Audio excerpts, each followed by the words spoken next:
ठीक है, तो नया टॉपिक हमारा स्टार्ट करते हैं।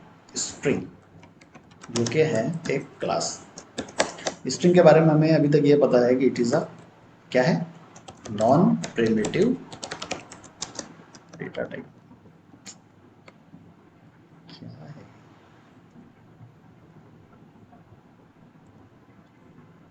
ठीक है, तो जो क्लास हो स्ट्रिंग होती है, string non primitive data type भी है और साथ में क्या है, इट इज़ अ क्या है, क्लास।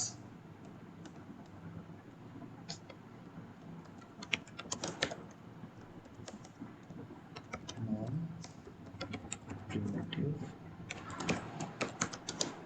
डेटा टाइप, तो क्या है, it is a class. Data type है मतलब ये हम यूज़ करने वाले हैं टू स्टोर आर डेटा। ठीक है, एक वेरिएबल में जब भी हम डेटा स्टोर करते हैं तो वहाँ पे एक डेटा टाइप लगा होता है। जब भी हमने देखा है कि प्रिमिटिव डेटा टाइप मतलब इंट, लॉन्ग, ये सब जो भी थे हमारे प्रिमिटिव थे। नॉन प्रिमिटिव है मतलब ये इसके बारे में बताऊंगा नॉन प्रिमिटिव क्यों बोलते हैं।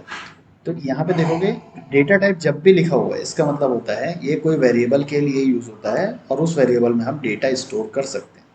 ठीक। दूसरा, it is a class. Class है मतलब इसका ऑब्जेक्ट बना सकते हैं, टू क्रिएट एन ऑब्जेक्ट। जब भी किसी क्लास का ऑब्जेक्ट बनता है, ठीक है, तो क्लास पहली बात तो ऐसी दिखती है, ये समझ लेना। कभी भी कैपिटल से कुछ स्टार्ट हुआ तो इसका मतलब है इट इज़ अ क्लास। तो अगर क्लास है तो क्लास का ऑब्जेक्ट भी बन सकता है। ठीक। अब नॉन प्रिमिटिव किसे बोलते हैं?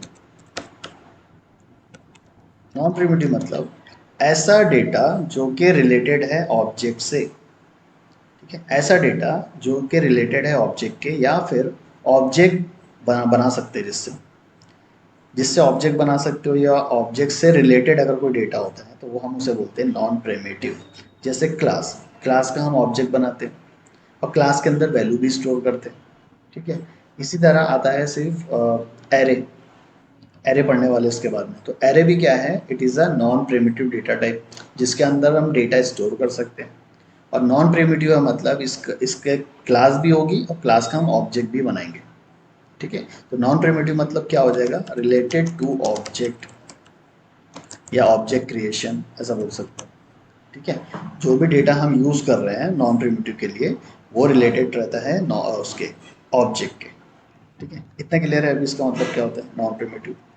ठीक है, तो स्ट्रिंग दोनों भी है, इट इज़ अ क्लास।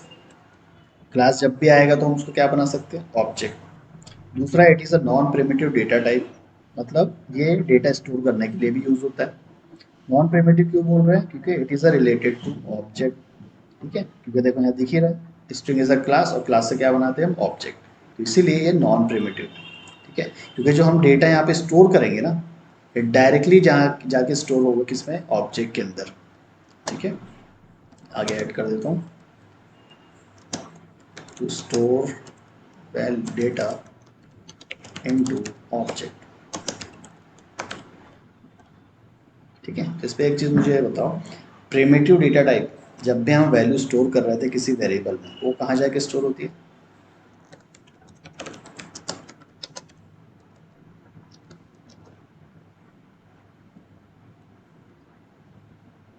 बोलो।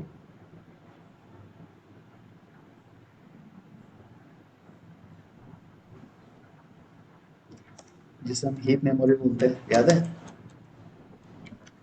ठीक है, तो प्रिमिटिव डेटा टाइप में या फिर उस वेरिएबल में जब भी वैल्यू स्टोर करोगे वो जाके स्टोर होगा हीप मेमोरी के अंदर। फिर आता है नॉन प्रिमिटिव।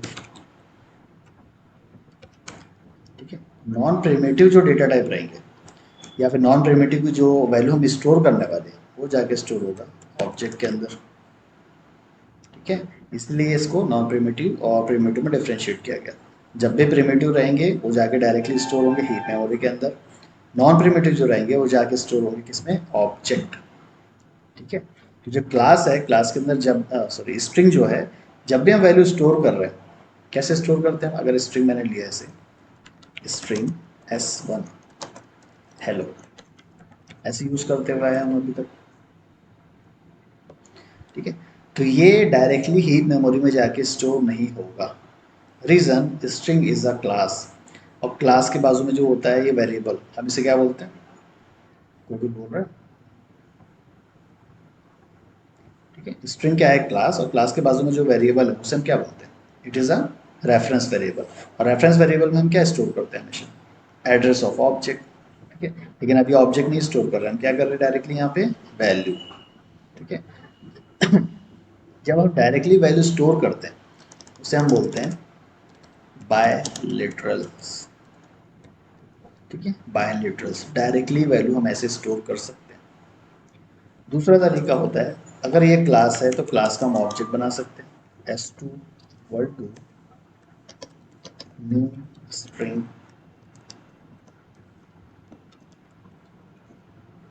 ठीक है, जिसे हम बोल सकते हैं बाय ऑब्जेक्ट।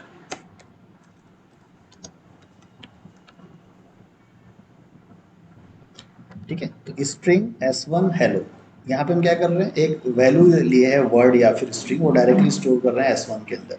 जब डायरेक्ट वैल्यू असाइन करते हैं हम उसे बोलते हैं by literals. Assigning a value by literals, है ना, डायरेक्ट वैल्यू को लिटरल बोलते हैं।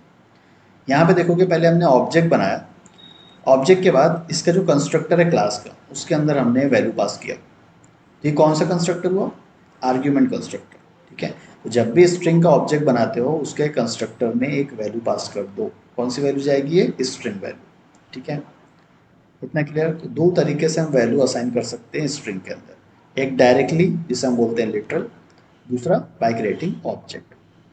ठीक है, जब भी हम लिटरल से वैल्यू असाइन करते हैं ये वैल्यू स्टोर होती है get store in Java string pool. ठीक है, ये ऑब्जेक्ट के जैसे ही, जैसे ऑब्जेक्ट बनता है मेमोरी के अंदर जा जाके, वैसे ही एक जावा का स्ट्रिंग पूल होता है। ठीक है, एक जावा का स्ट्रिंग पूल होता है। जब जब डायरेक्ट वैल्यू असाइन करते हो वो जाके स्टोर हो जाएगी यहाँ पे पूल के अंदर। कैसे? अगर मैं लेता हूँ स्ट्रिंग s3 मैंने ले लिया बाय, तो ये भी कहाँ जाके स्टोर होगा? पूल के अंदर। सिमिलरली अगर यहाँ पे ले लिया string s4 new string bye, अगर मैंने ऐसे लिया तो ये क्या हो रहा है? ऑब्जेक्ट बन रहे हैं। तो जितनी बार न्यू कीवर्ड से कंस्ट्रक्टर को कॉल कर रहे हो और ऑब्जेक्ट बनता है, तो इसका मतलब होता है एवरी टाइम ये न्यू का वो कर रहा है, न्यू ऑब्जेक्ट बना रहा है। ठीक है, तो एक ऑब्जेक्ट बना होगा उसके अंदर हेलो जाके स्टोर हो गया, उसका एड्रेस किस में स्टोर है? s2 के अंदर। एक नया ऑब्जेक्ट बना जिसमें बाय स्टोर हो गया, उसका एड्रेस किस में? s4 के अंदर। ठीक है, देन, और हमें पता है जब रेफरेंस वेरिएबल को हम प्रिंट करते हैं तो वो क्या देता है? उसका एड्रेस। ठीक है, यहाँ पे ये एड्रेस नहीं देगा, ये प्रिंट करेगा हेलो। ठीक है, नॉट एड्रेस। ये स्ट्रिंग की कंडीशन में है कि जब हम किसी क्लास का ऑब्जेक्ट बनाते हैं और उसका रेफरेंस वेरिएबल को प्रिंट करते हैं, तो रेफरेंस वेरिएबल प्रिंट नहीं कर रहा है, ये क्या प्रिंट कर रहा है? उसके अंदर जो आपने वैल्यू स्टोर किया है वो हेलो। ऐसे ही अगर s4 को मैं प्रिंट करता हूँ तो वो प्रिंट करेगा बाय, उसका एड्रेस प्रिंट नहीं करेगा। करेक्ट? ऐसे ही यहाँ पे लेते हैं, अगर मैंने इसे SOP S1 लिया तो ये क्या देगा? हेलो। और S3 किया तो क्या देगा वो? बाय। ठीक है, मैं एक चीज़ और बता, स्ट्रिंग s4 हो गया, s5 लेते हैं, यहाँ पे भी ले लिया मैंने हेलो। ठीक है, तो ये सब वैल्यू जाके स्टोर कहाँ हो रही है? स्ट्रिंग पूल के अंदर।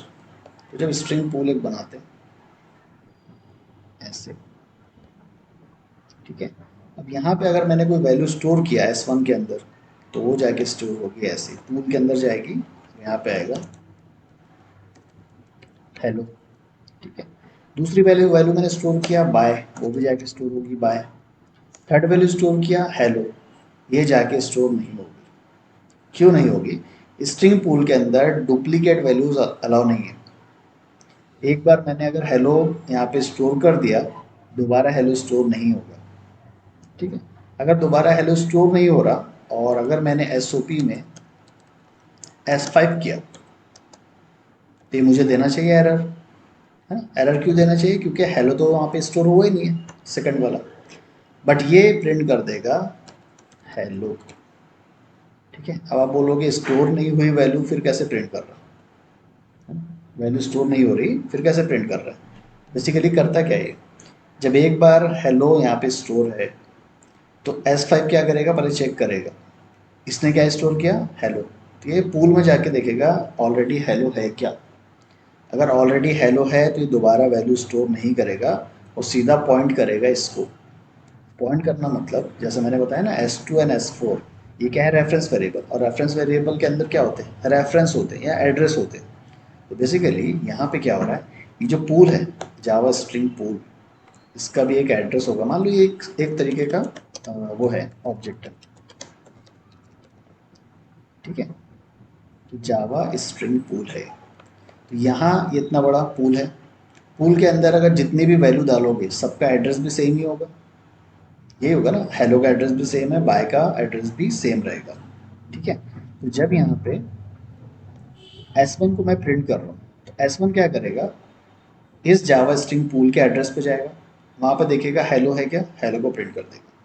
S3 क्या करेगा, इसी एड्रेस पे जाएगा और बाय को प्रिंट कर देगा। S5 क्या करेगा, S5 का जावा हेलो हमने स्टोर ही नहीं किया था, तो वो क्या करेगा, नया हेलो ऐड ना करते हुए, है ना, इसको स्टोर ना करते हुए वो क्या करेगा, जो पुराना वाला हेलो था इसी को यूज़ कर लेगा, इसीलिए इसने प्रिंट किया ऐसे हेलो, ठीक है।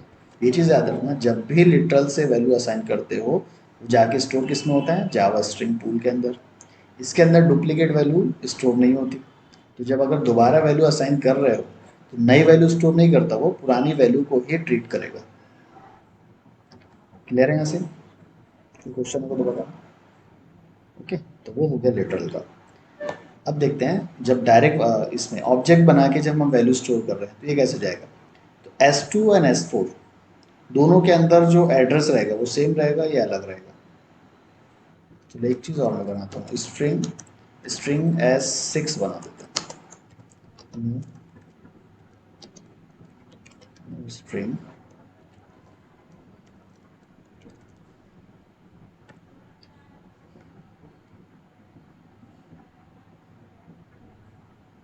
ठीक है। तो मैंने यहाँ पे बनाया है 3 ऑब्जेक्ट, करेक्ट। एक में हेलो पास किया, 2 में बाय पास किया। क्या लगता है S2 को जो मैं प्रिंट करूंगा तो वो हेलो देगा, S4 और S6 ये क्या देंगे, बाय प्रिंट करेंगे, है ना। तो दोनों बाय प्रिंट कर रहे हैं तो दोनों का एड्रेस सेम रहेगा या अलग रहेगा, क्यों अलग रहेगा। अच्छा, सेम रहेगा तो क्यों, अलग रहेगा तो क्यों, ये बताओ।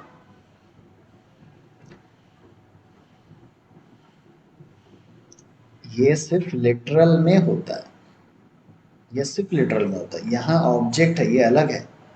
ऑब्जेक्ट के अंदर हमेशा नया ऑब्जेक्ट क्रिएट होता है। ऑब्जेक्ट पढ़े तो याद आ रहा है, जब भी न्यू कीवर्ड यूज हो रहा है मतलब न्यू ऑब्जेक्ट क्रिएट हो रहा है हर बार।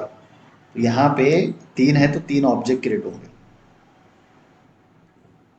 ठीक है। और तीनों का जो रेफरेंस वेरिएबल है वो रहेगा S2, फिर S4 और यहाँ रहेगा S6, ठीक है।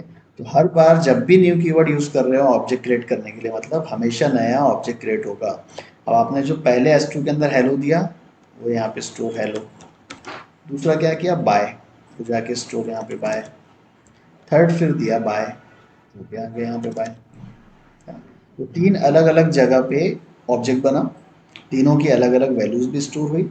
अगर S4 में S4 जब मैं प्रिंट कर रहा हूँ तो वो जो रहेगा वो S4 वाले ऑब्जेक्ट से ही बाय को बुला रहा है, S6 वाले को नहीं बुलाएगा क्योंकि अलग ऑब्जेक्ट है। समझा, ये सिर्फ लिटरल में होता है कि वो डुप्लीकेट वैल्यू असाइन नहीं करता। तो क्या करेगा, न्यू वाली वैल्यू को डिलीट करके वो क्या करेगा, पुरानी वैल्यू को ही फेच कर लेगा, ठीक है। तो ये सब है ऑब्जेक्ट, अब वो है लिटरल। समझा भी डिफरेंस, ठीक है। तो जब भी न्यू कीवर्ड लगा रहे हो तो नया ऑब्जेक्ट बनते जाएगा और ऐसे वैल्यू जो दे रहे हो ये वैल्यू हमेशा हर ऑब्जेक्ट में जाके स्टोर होती जाएगी, करेक्ट। और रेफरेंस वेरिएबल जब प्रिंट कर रहे हो तो बेसिकली वो एड्रेस प्रिंट नहीं करेगा, वो वैल्यू प्रिंट करेगा जैसे यहाँ पे दिया हुआ है ना, ठीक है। तो 2 तरीका है वैल्यू को असाइन करने का, इतना समझा है अभी, ठीक है। तो यहाँ पे देखते हैं सबसे पहले स्ट्रिंग S1 यहाँ पे आएगा हेलो, स्ट्रिंग s2,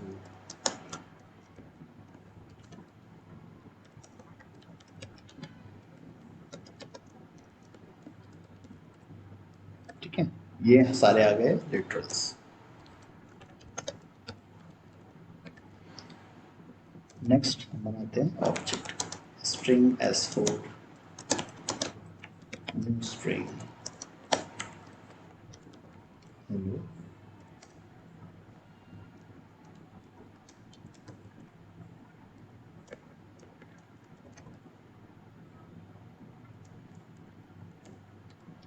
ठीक है, ये हो गया बाय ऑब्जेक्ट।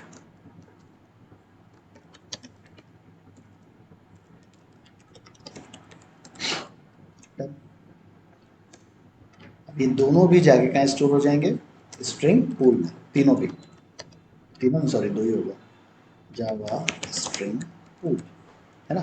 तो पहला जो S1 के अंदर हेलो है वो जाके स्टोर होगा, S2 वाला बाय ये भी स्टोर होगा, लेकिन S3 का जो हेलो है वो स्टोर नहीं होगा। तो जब S3 को जब हम प्रिंट करेंगे तो वो क्या प्रिंट करेगा, ये वाला हेलो प्रिंट करेगा जो कि स्ट्रिंग पूल के अंदर है।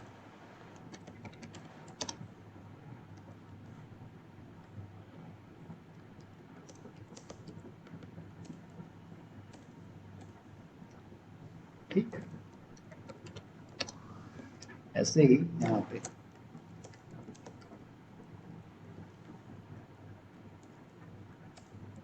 ठीक है। तो जब भी हम रेफरेंस वेरिएबल प्रिंट करते हैं तो हमें लगता है कि ये क्या करेगा, एड्रेस प्रिंट करेगा, बट ये एड्रेस प्रिंट नहीं करेगा, ये वैल्यू प्रिंट करेगा। प्रिंट वैल्यू, ठीक है, every time new object will be created। जब हमेशा नया ऑब्जेक्ट क्रिएट होगा तो डुप्लीकेट की यहाँ कंडीशन ही नहीं आएगी, ठीक है ना। और ये जो होता है स्ट्रिंग पूल, ये एक है, सिर्फ एक ही पूल है, और एक पूल के अंदर डुप्लीकेट वैल्यू अलाउ नहीं करते, doesn't allow duplicate values, it will point to previous or existing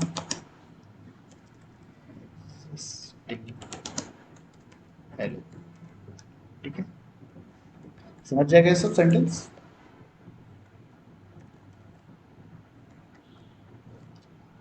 इसे एग्जीक्यूट करते हैं,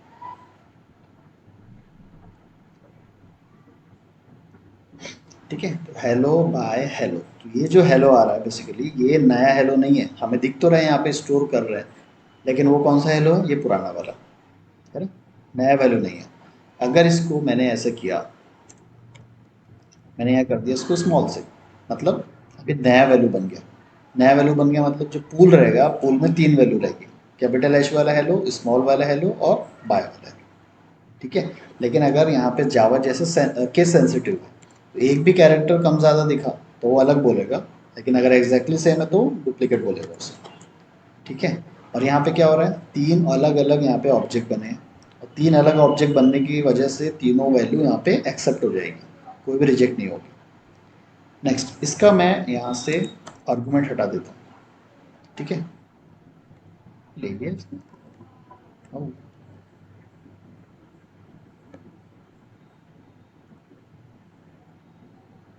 ओके, ये एम्प्टी स्ट्रिंग ले रहा है, ठीक है, बाय डिफॉल्ट वाला जो था ना ये एम्प्टी स्ट्रिंग ले रहा है, ठीक है। तो ये होता है, ओके, यहाँ तो कोई क्वेश्चन है,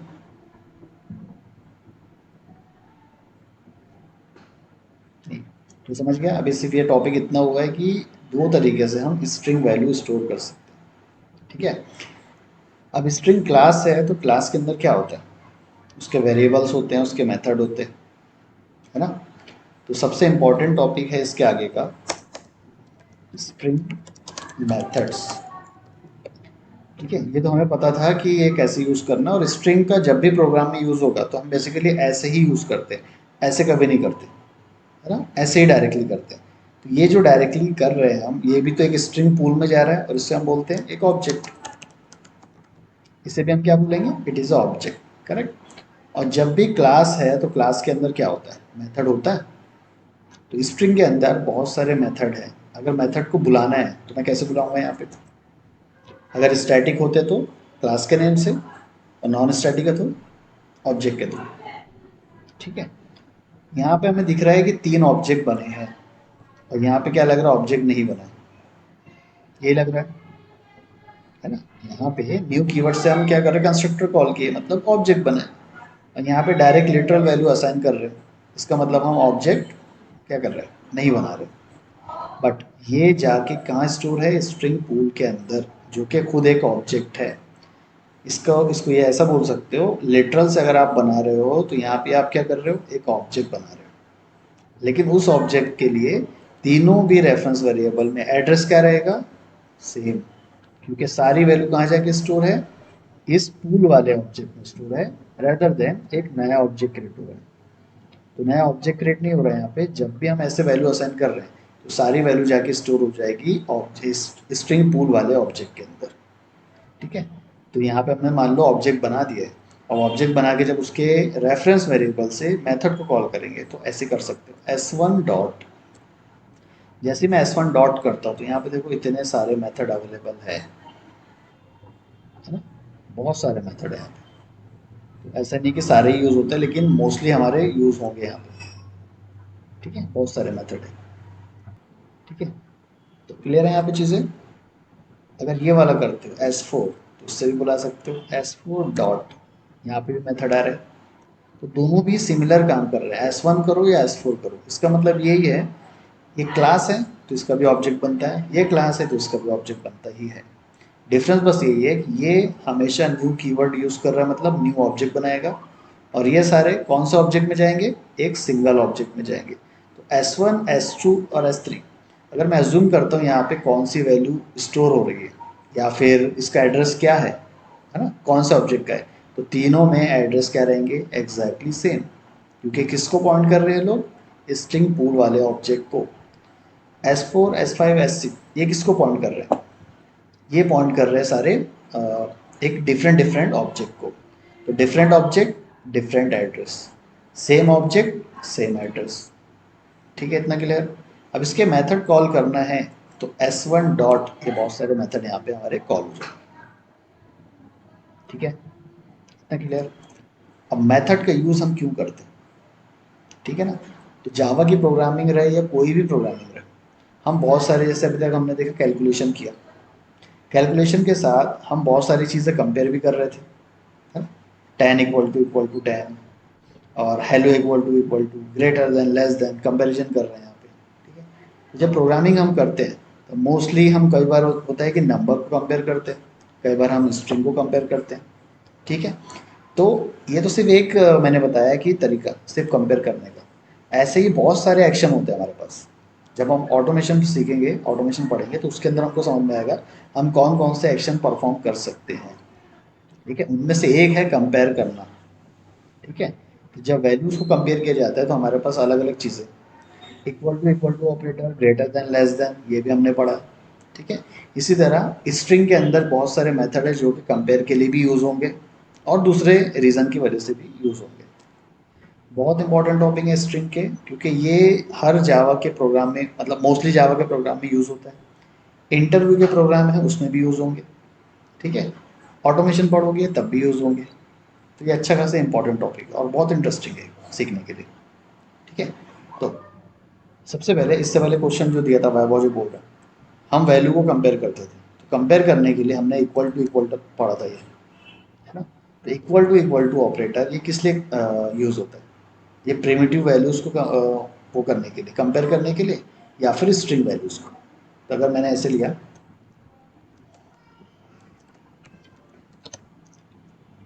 10 इक्वल टू 10, तो ये मुझे क्या आंसर देने वाला है, ट्रू, है ना। क्यों ट्रू, क्योंकि दोनों वैल्यू एग्जैक्टली सेम है। ठीक है, ऐसे ही अगर मैंने ये किया हेलो इक्वल टू हेलो, इसका आंसर क्या आएगा,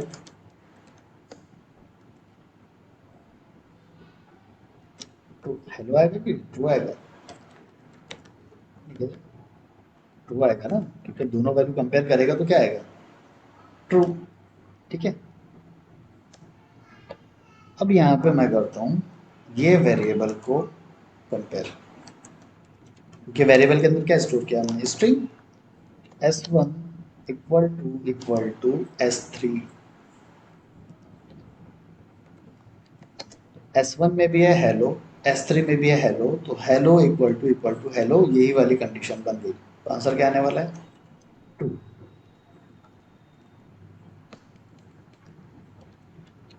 ठीक है, इसी को अगर मैं चेंज कर दिया ऐसे, s1 इक्वल टू s2, तो आंसर क्या आएगा,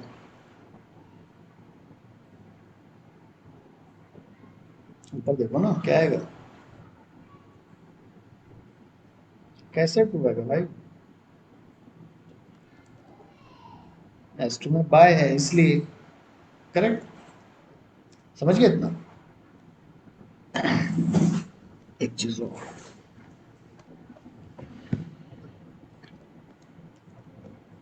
s4 equal to s6, s4 and s6 क्या आएगा आंसर, क्योंकि S4 जब प्रिंट किया था तो हेलो आया था, S6 प्रिंट किया तो हेलो आया था, अब मैं कंपेयर करूंगा तो ट्रू आना चाहिए, राइट, वो आएगा फॉल्स, आया फॉल्स, हाँ बताता हूँ अभी सिर्फ देखो आया फॉल्स, 10 इक्वल टू 10, अच्छा एक चीज़ और यहाँ भी प्रिंट कर देते हैं एम्प्टी, तो थोड़ा डिफ्रेंशिएट हो जाएगा। ये one of the most favourite question है मेरा, जो मैं इंटरव्यू में पूछता हूँ। ठीक है, तो देखो यहाँ पे 10 इक्वल टू 10 ट्रू आया, देन हेलो इक्वल टू, वो भी true, s1 equal to s3 ये भी ट्रू है ना, 1 2 3 4, और s1, s4 और s6 दोनों वैल्यू तो सेम है ना, हेलो हेलो, क्यों, करेक्ट करेक्ट करेक्ट करेक्ट, क्योंकि ऑब्जेक्ट जब बना रहे हैं न्यू से, तो अलग अलग ऑब्जेक्ट है, वैल्यू भले से सेम है लेकिन उनके एड्रेस अलग है, लेकिन पूल में क्या हो रहा था, वैल्यू तो सेम थी, वैल्यू तो सेम थी लेकिन एड्रेस भी सेम था, करेक्ट, क्योंकि ये नया हेलो कभी स्टोर होता है जाके, नहीं, S3 किससे पॉइंट करता है मैंने बताया था, प्रीवियस हेलो को, मतलब दोनों का एड्रेस भी सेम और वैल्यू भी सेम, लेकिन यही चीज़ यहाँ पॉसिबल नहीं है, क्योंकि S4 के अंदर हेलो है, S6 में भी हेलो है, लेकिन दोनों का एड्रेस यहाँ पे अलग है, यही रीज़न है इसके वैल्यू यहाँ पे फॉल्स दिया। ठीक है, लेकिन ये कंपैरिजन सही है या गलत है, दोनों हेलो है, वैल्यू दोनों की सेम है, लेकिन मुझे फॉल्स दे रहा है, तो ये कंपैरिजन गलत हुआ ना, रियल लाइफ में अगर मैं कंपेयर करूंगा तो ये गलत होगा। ठीक है, इसके लिए हम स्ट्रिंग के मेथड यूज करते हैं, तो ये याद रखना, जब भी इक्वल टू यूज करते हो, इक्वल टू क्या करता है, इट कंपेयर्स एड्रेस। ठीक है, अगर जब भी किसी रेफरेंस वेरिएबल को इक्वल टू में लगाओगे तो वो क्या प्रिंट करेगा, वो क्या कंपेयर करेगा, उसकी वैल्यू नहीं करेगा, वो कंपेयर करेगा एड्रेस। ठीक है, it compares addresses of reference variable, समझा।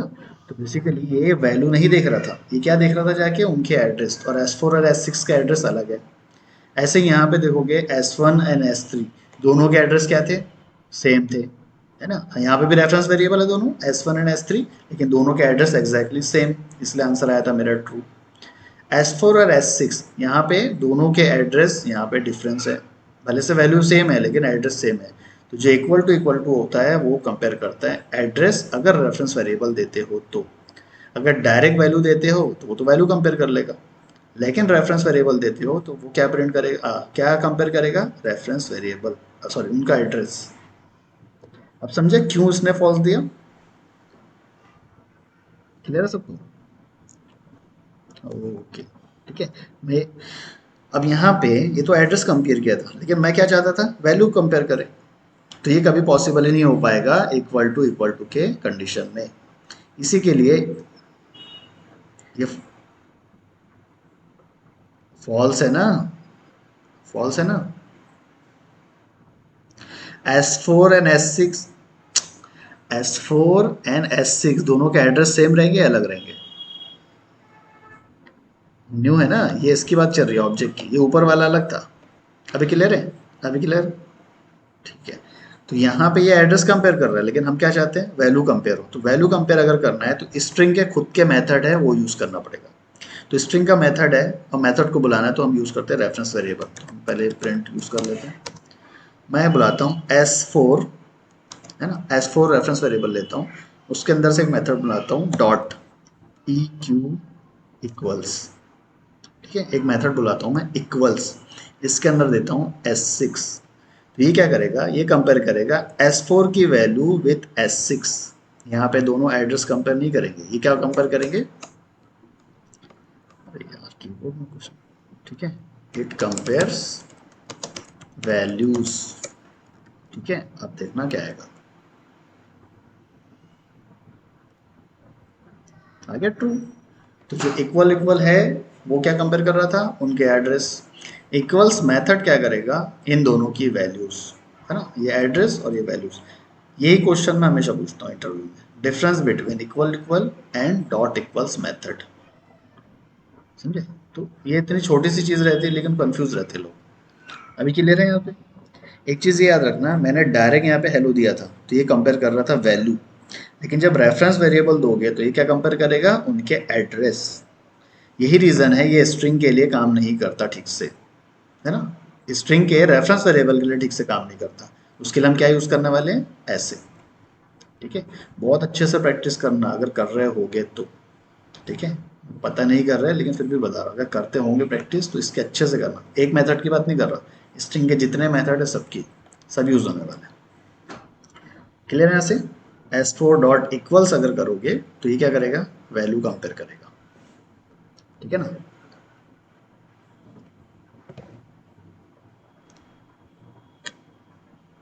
हम्म, इक्वल्स मेथड यूज कर लो।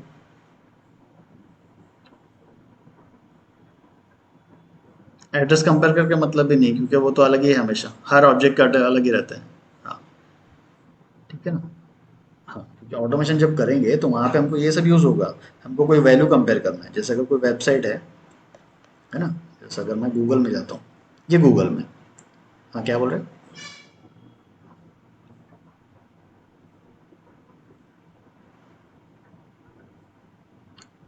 दोनों कंपेयर करने के लिए इक्वल्स मेथड। ठीक है, जैसे कि ये है गूगल लिखा हुआ है, बहुत सारे अगर ये देखोगे ऐसे S4 डॉट, बहुत सारे। ठीक है, तो जितने यूज़ होते हैं मोस्टली, जितने यूज़ हम लोग करते हैं ऑटोमेशन में वो बताऊंगा सिर्फ। ठीक है, और बहुत से जावा के ऐसे प्रोग्राम, जैसे मैंने बताया था, ये जावा लिखा हुआ है, इंटरव्यूअर बोलेगा इससे इन्वर्स करके बताओ, उल्टा करके, मतलब ऐसे ऐसे प्रिंट करके बताओ, तो हमें आना चाहिए कैसे प्रिंट होगा। ठीक है, जावा 1 2 3 लिखा हुआ है, वो बोलेगा यहाँ से 1 2 3 डिलीट करो, सिर्फ जावा प्रिंट करके बताओ, या बोलेगा जावा डिलीट करो 1 2 3 प्रिंट करके बताओ। तो ये सब हमें आना चाहिए। जावा 1 2 3 के बीच में अगर स्पेस है तो स्पेस हटाना आना चाहिए। ठीक है, सारे मेथड, बस मेथड याद रखो किस लिए होता है, खत्म, आपका प्रोग्राम ये बन जाता। ठीक है, अब जैसे मैंने बताया, दो स्ट्रिंग वैल्यू को कंपेयर कैसे करोगे, इक्वल इक्वल से भी कर सकते हो, ऐसे भी कर सकते हो, है ना। लेकिन कंडीशन क्या है, अगर डायरेक्ट वैल्यू दोगे तो ये वैल्यू कंपेयर करेगा, रेफरेंस वेरिएबल दोगे तो ये क्या करेगा, वैल्यू, है ना। और यहाँ पे इक्वल इक्वल लगाओगे रेफरेंस वेरिएबल में, ये क्या करेगा, एड्रेस प्रिंट करेगा। यही मैं समझाता हूँ, कॉन्सेप्ट याद रखो, तुमको सारी चीज़ आ जाएगी। इंटरव्यूअर ये नहीं बोलेगा कि इक्वल इक्वल लगा के मेरे को प्रोग्राम बनाओ, वो सिर्फ बोलेगा दो रेफरेंस वेरिएबल को कंपेयर करो, है ना। अब ये दो रेफरेंस वेरिएबल को कंपेयर कहाँ से कर सकते हैं, इक्वल इक्वल से भी कर सकते हैं, डॉट इक्वल से भी कर सकते हैं। ठीक है, तो हमें ये दोनों चीज़ें उसको करके दिखाना पड़ेगा। समझे? चलो आगे चलते हैं। ये तो एक मेथड हुआ सिर्फ, मेथड वन। ठीक है, इक्वल्स, और भी मेथड है वो करके देखते हैं। अम, ठीक है, S4 के अंदर जो हेलो लिखा हुआ है वो कैपिटल है, और मैं एक S7 ले लेता हूँ।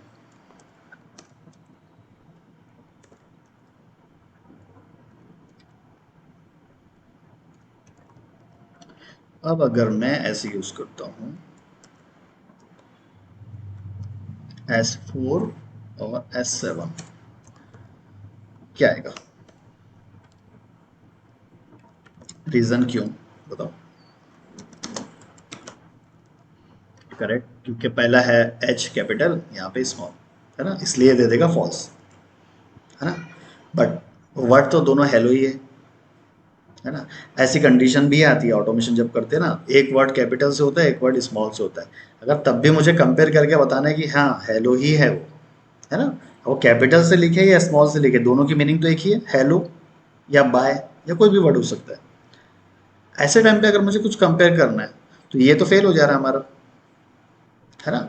तो मुझे अगर ऐसा कंपैरिजन बनाना है जहाँ पे केस जो रहेंगे कैपिटल या फिर स्मॉल, ये हमें इग्नोर करना है, ठीक है। हमें बताना है कि कैपिटल लिखे या फिर स्मॉल में लिखे, वो ध्यान मत दो, दोनों वैल्यू एग्जैक्टली सेम है कि नहीं, बस वो बताओ। उसके लिए मेथड थोड़ा सा चेंज करना पड़ता है। एक इक्वल्स का याद रखना, दूसरा आता है इक्वल्स, दिख रहा है इग्नोर केस, स्मॉल केस वाला कुछ होता ही नहीं ऐसा। इक्वल्स इग्नोर केस, ये मेथड क्या करता है, S4 और S7 इन दोनों का केस कुछ भी रहे वो इग्नोर कर देगा और दोनों का कंपेयर करके बताएगा एग्जैक्टली सेम है या नहीं। तो S4 और S7 दोनों अभी एग्जैक्टली सेम है ना, तो ये दे देगा हेलो का ट्रू, आया ट्रू। और S4 डॉट इक्वल्स S7, इसने क्या दिया था, फॉल्स। रीजन, एक कैपिटल था एक स्मॉल था, समझा। है मजेदार चीज, इसको जब करोगे ना प्रैक्टिकली बहुत सही लगता है। इग्नोर केस, तो अगर मेरे पास इंटरव्यू में ऐसे आ गया, एक सेंटेंस है या फिर कोई वर्ड है कैपिटल से या स्मॉल से, तो इंटरव्यूअर ने बोला कंपेयर करके मुझे ट्रू वैल्यू लेके आना है। इक्वल्स अगर लगाओगे तो फॉल्स दे देगा, लेकिन इक्वल्स इग्नोर केस लगाओगे तो ट्रू दे देगा। डन, ठीक है। एक क्वेश्चन है मेरे पास, हाँ बोलो। सब आएगा, पहले मेथड तो समझ लो पहले, सब आएगा बाद में, उसकी टेंशन मत लो। मैं कोई भी चीज़ स्किप नहीं करूँगा, सारी चीज़ें आएगी, ठीक है। मेरे पास एक क्वेश्चन है, मैं चाहता हूँ S4 के अंदर लिखा है हेलो, है ना, तो S4 के अंदर हेलो कैसा लिखा हुआ है, ऐसे। मैं प्रिंट करना चाहता हूँ हेलो, या फिर मैं प्रिंट करना चाहता हूँ ऐसे। मतलब मैंने क्या किया है यहाँ पे, देखो ये गिवन है S4 के अंदर, मैं चाहता हूँ वो वैल्यू ऐसे प्रिंट करे और ऐसे प्रिंट करे। मतलब मैंने क्या किया है दोनों जगह, थोड़ा ऑब्जर्व करो। ऑल कैप्स ऐसे बोल सकते हो, मैंने इस हेलो को ऑल कैप्स कर दिया और ये ऑल स्मॉल कैप्स। डन। ये भी हम कर सकते हैं स्ट्रिंग के अंदर, कैसे, S4 डॉट, यहाँ पे होता है, ये दिख रहा है टू लोअर केस और टू अपर केस, ठीक है। अगर टू अपर केस लगाते हो तो ये क्या करेगा, पूरे मेथड को अपडेट कर देगा अपर केस में, ठीक है। ऐसे ही lower case, S4 dot two lower case, ठीक है। तो ये वाला मेथड अपर केस, ये सारे वर्ड को कर देगा हेलो ऐसे, और ये कर देगा हेलो ऐसे, ठीक है। एग्जीक्यूट करते हैं,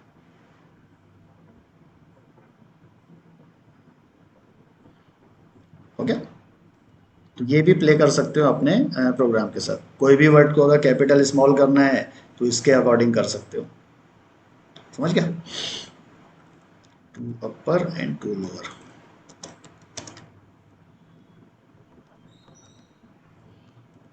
क्वेश्चन इस पे, क्वेश्चन, ठीक है। कितने मतलब इक्वल्स इक्वल उसको टू अपर कैसे, S4 डॉट, ठीक है। तो कोई और मेथड बता दो, कैट, ठीक है। एक है कॉनकैट, कॉनकैटिनेशन ऑपरेटर याद है, क्या करता था, क्या करता था, किसी भी स्ट्रिंग के साथ अगर मैंने प्लस लगाया, वो प्लस पहले रहे या बाद में रहे, वो क्या करता था, किसी और दूसरे वेरिएबल वैल्यू किसी को भी प्लस कर देता, ऐड कर देता था, जिसे हम बोलते थे कॉनकैट करना। तो ये मेथड भी वैसे ही काम करता है, कॉनकैट मेथड। मैं चाहता हूँ S4 के साथ कुछ कॉनकैट करूँ, है ना। मैं हेलो के साथ यहाँ पे कॉनकैट कर देता हूँ ऐसे वैल्यू जावा। ठीक है। अगर मैं सिर्फ S4 को प्रिंट करता, जैसे यहाँ पे S4 को किया, इसने क्या प्रिंट किया, हेलो। लेकिन S4 डॉट कॉनकैट जावा ये करता हूँ, तो ये प्रिंट करेगा हेलो जावा। ठीक है। तो सेम कॉनकैटिनेशन जो ऑपरेटर था ना, वैसे आ गया हेलो जावा। ठीक है। एक क्लास मेथड और लेते हैं आज के लिए, S4 डॉट, अच्छा एक सेंटेंस ले लेते हैं यहाँ पे,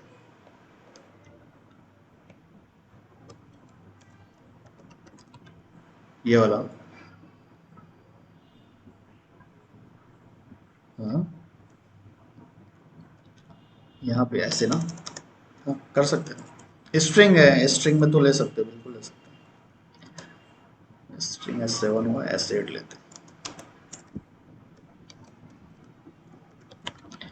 वी आर लर्निंग जावा।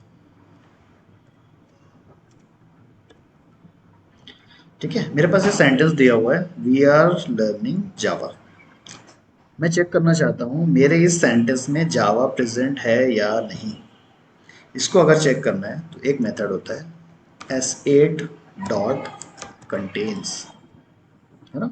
इसके अंदर एक मेथड है कंटेन्स, और यहाँ पे अगर मैं लिख देता हूँ जावा, तो ये आंसर देगा ट्रू या फिर फॉल्स के अंदर। अगर मैं एक, हाँ वही वही क्वेश्चन है मेरा, मैंने यहाँ पे जावा दिया है और यहाँ पे क्या है, कैपिटल जावा, तो ये दे देगा फॉल्स, है ना।